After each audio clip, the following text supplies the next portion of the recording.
My name is Gregory Milner and I'm from Marjorie Milner College, and I'm going to show you how to construct a single-ended funeral sheaf, sometimes known as a funeral spray. This is a petite bat, general sundry product, 1/3 of a brick of floral foam. Now this one is Max Life, which is biodegradable. I have a guard going on the top of this, which locks under with 4 lugs. Now there are some florists that actually feel when this is handled, and the handle is facing towards me, it's upwards, that it still could dislodge. They are quite strong. However, the usage of pot tape, this is pot tape here, take this across, fasten underneath, is just an extra fastener provided it's attached to the base. And there are some that use a couple of grids of pot tape rather than using a guard, and that's an option. Now on the workstation here, you'll see that there's cut bits and pieces. In a florist shop, this is often the case where an item is made, there are bits and pieces that are left over. So I'm going to use some of those, or the majority actually, to put this together. So the shape of this is actually 2 triangles. So we're looking at a longer triangle, the opposite end to the handle, and a shorter triangle at the handle end. And in some parlours, these are actually hung, so there's a hole there, but they can also be used for decorating purposes. So this design can be rather useful or purposeful. So I've got cypress here, which is just a good strong hardy foliage, but I'm looking to shape this so that it's not too wide, so that we've got an elongated shape. Foliage, if it's not straight, manoeuvre it. It's a very strong, pliable foliage, and you can actually get it to be any shape you want, including if you want it to drape downwards. So that's a handy tip. Always make sure you cut stems on an angle and insert right towards the base itself. And I'm making this on a turntable, and that just allows me a little bit of flexibility during construction.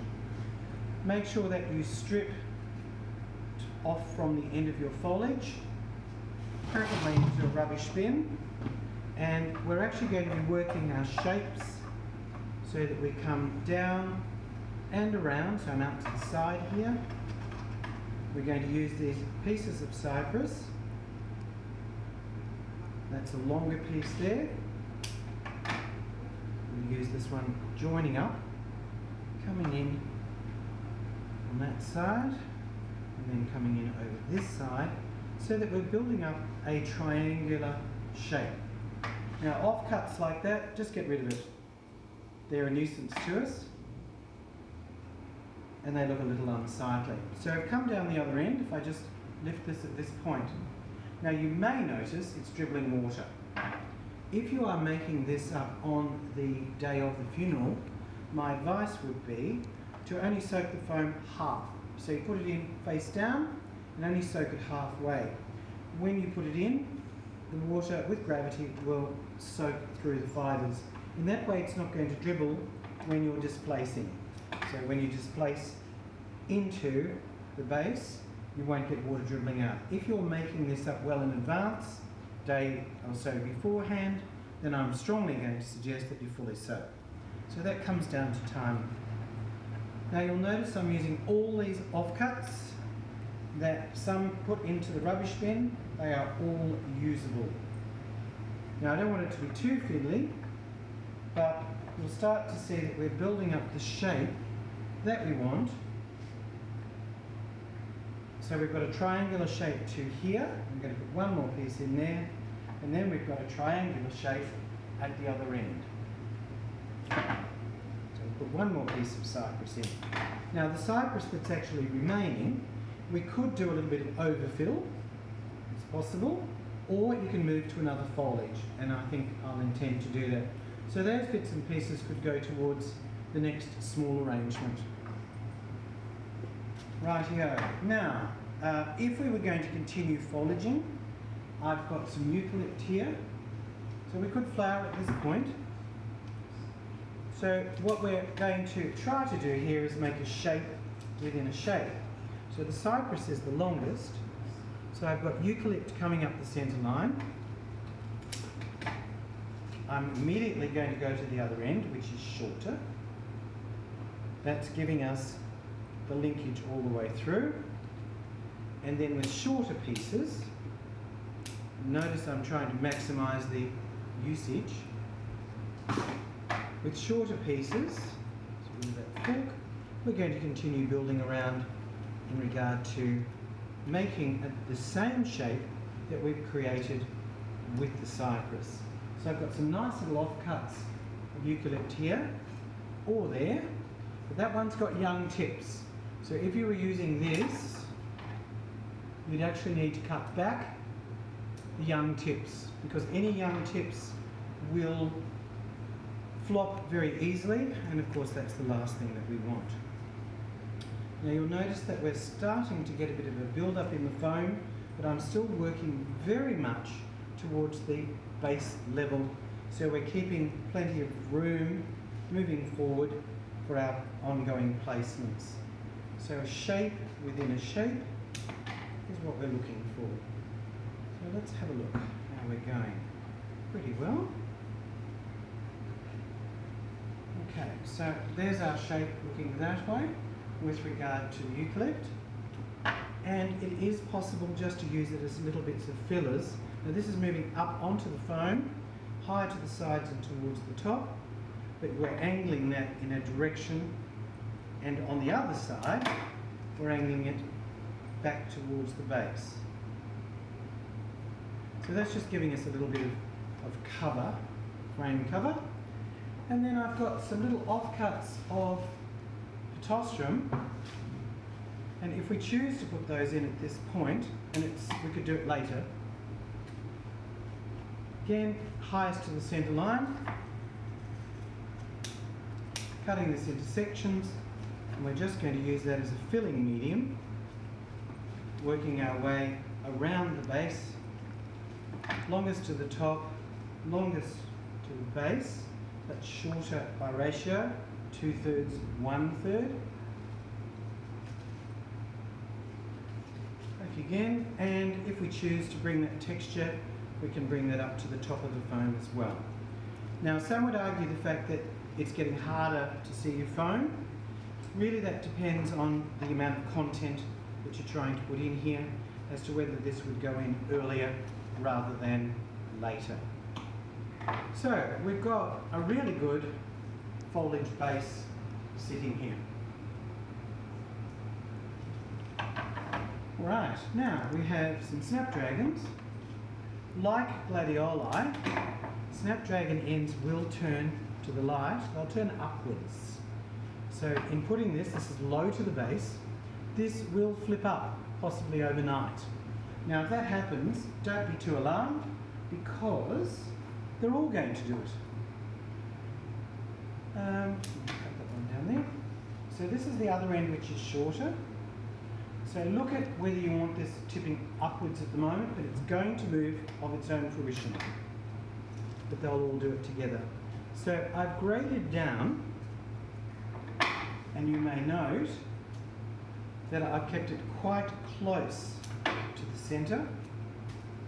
And in fact, if I wanted this length, I'll take those off. I've actually still got that to use.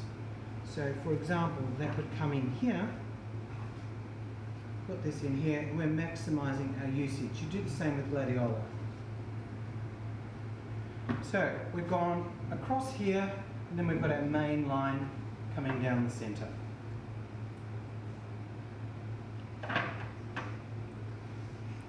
Right, so we're looking at, I've got some offcuts of orchids. Now they're a little bit tricky because of the way that they face, but we'll just see how we go with these. That's giving, because of gravity, that's actually giving control to that placement. And it's also possible to cut these so that this can be used here, and we can bring these singly. So if we cut here, then these orchids can come up and be used on their stems singly. So that's starting to create a nice interesting line. And if you had just a few more, and I think I'm just looking now, oh yes, there's a little up there. We could also, if we chose to, bring these towards the sides. Now that's a lower placement because we want to grade down from the centre, grading it down. So let's just have a little look. I've got one more in there. So we're highest to the centre line, and hopefully again making a shape within a shape.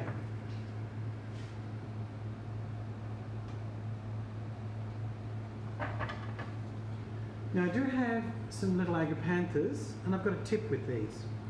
These can be quite large, very hardy, don't like air conditioning, so they're not a fridge thing because they're a summer flower. But if they are actually a little bit bigger than we want, by splitting, they can actually still go on their own stems. So for example, I wanted to use these, let's say just towards the side as a filling flower, I can use them on their stems, bring them in, and you can see if I just look, turn this around from the side, you'll actually see how they're filling in the sides for us. So let's get another one of those. If you found that the stem isn't strong enough, then it is possible to give them a hairpin wire, and this wire then will be twisted around the stem like so, and bring it into what we call forked feet, so that's a forked wire. So if we chose to use that one, then the wire is perhaps a 0.90, 0.7 in that direction. So that gives us a good filler. Now if I use this one, it's going to be too big, so that needs to be split as well. So let's just split him straight down. If you're making a wreath for funeral work, it's also a very handy tip to remember, because you can halve them, cauterize them, and you're controlling the size. Even in a hand tied, it's possible to do this too through the summer months. We might use that one up towards the centre. Let's see if that's going to hold as it is. Right.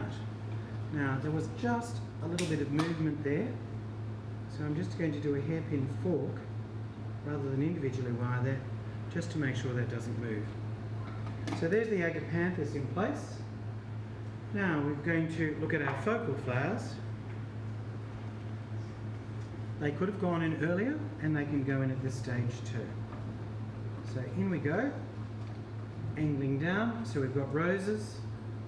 These have been used or cut or broken from another item. If it's fresh ones, that's fine. I'm referring to uncut stems. But if you do this, then my recommendation is use some of the rose leaves. I think I've got some on my bench, yes I do. So if we actually look at these, they can be used as fillers because they've got water source. So we're building up to the focal bloom. Not too high. Just bring that down a little bit. Again, always cut on an angle.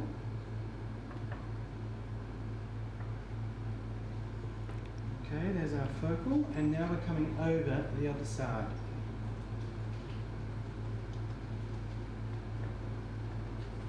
I am holding that by the head, but I'm also making sure that it's nice and firm. It's also possible for us to continue. So I'll just hold this up so that you can see. We could stop at that point, but we can also add another rose at this end. So that's optional. That comes down to costing. It also comes down to the impact. It is possible to rhythm this line more, and again, that's an option. But remember, rhythm is not forking. So there's another rose going in there.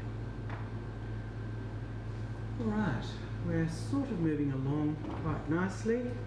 Got a few chrysanthemums here, and the chrysanthemums are being used on individual stems. And the reason for that is we don't need long stems here. We don't need the bulk of those placements, so we can use these individually. So we're higher up towards the centre. You can see with this cluster, cut that off, cut that off. Now if I need a longer stem, then I can use this and extend that through. So that's again helping to give us our shape.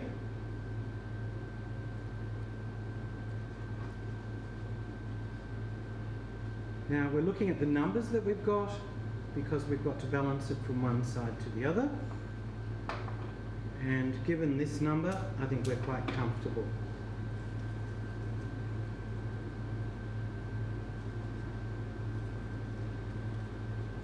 We're probably at that stage where you probably need to look at it from some different angles. So I'm going to move it around so you can see it from that side view. Usually when it's made on your bench, most would keep it at the same angle so they can see exactly what's going on. But for viewing, we'll just see if we can make that a little easier for you to see it.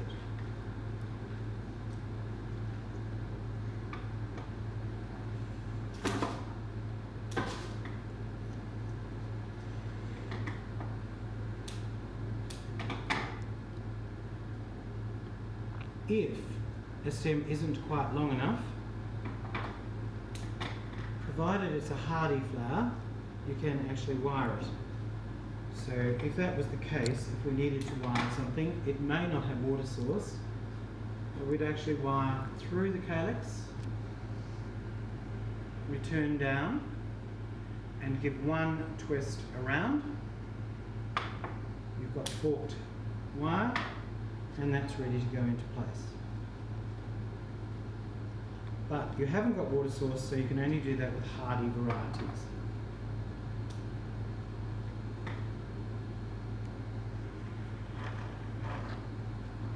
Let's look at this side.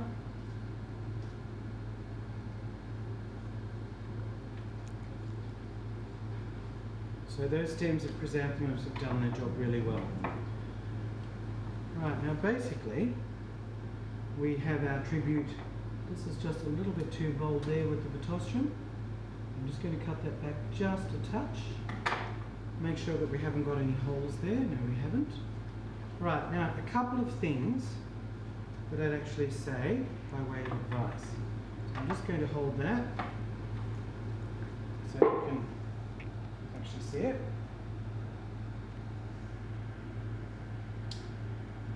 Okay. Put that down again. It is possible, some like this, some don't, it's more winter months really. If you like this, I would have put the bow in earlier, and we haven't got any room for this one. The bows don't want to be an afterthought. So if you do like that idea, some do, some don't, then it's a case of trying to integrate it through the flowers. Now, just by way of a very quick perspective, I was putting this together, it's a gather. It's a flip of the wrist to form the loop, flip of the wrist back, flip the wrist around again, and we're just gathering that. So it's just that turn to be mastered and the gather. Now you can do a 4 loop, 6 loop, the wire comes around, pull it into the hand where you've gathered, and that's ready to use. Now, ribbon scissors rather than cutters are always desirable, and they're a little bit blunt. However, we've got there, so we need a new pair there. So that could be just cut, make sure it's long enough to grab into the foam. We'll just pull that down. Now as I say, some people like that look, some don't, but I would have put the ribbon in earlier to integrate it more within the flowers. So more almost at that foliage stage. So you can have a look at that just to see if you like that integration or not. Ribbon is fashionable again, so it's one of those things. And then finally, just to finish, I have stems here on my bench. It is, or some still make these, and it's quite an older method, where this extension here has stems extending from it. So the longest stem, and I'll just turn this sideways so we can see. The longest stem comes up towards the centre, and then they spray out. So we could actually shorten that down, and what we're doing is we're exposing the stems as if it's made in the hand. Now originally this item was made in the hand, and that's why some florists still like to use the stems. But if you have placements, for example, the second longest snapdragon is on the left, so its corresponding stem is to the right. The longest stem straight down the middle, and then you cut them into a fan. Most florists don't do this today, but I still know some that do, and it is a correct option and you need to be aware of it. Finally, you can also see with this item, if it is carded, the card needs to sit in the way that it's displayed, usually near the focal bloom. So if it's displayed like this, then the card would sit in this area here near your best flower, which is your focal rose. So you can see your side view of your dimension, both sides, single-ended funeral sheath, or also known as a funeral spray. This could suit a casket, but honestly I'd say it's more suited as a general tribute, because for a casket really it would normally be longer. Now I've noticed the snapdragon is just moving there a little bit. That could be an indication to us that it might need a wire support. So in which case that would be done to ensure that nothing can move. And this item can be used for other purposes as well. As I mentioned, even when you're decorating on a pole, they can hang. Perhaps not as formally made as this, but this is a traditional structure, which of course is your basis of all your variations of floristry, including your groupings. So I hope you enjoyed watching the single-end funeral sheath. Thank you.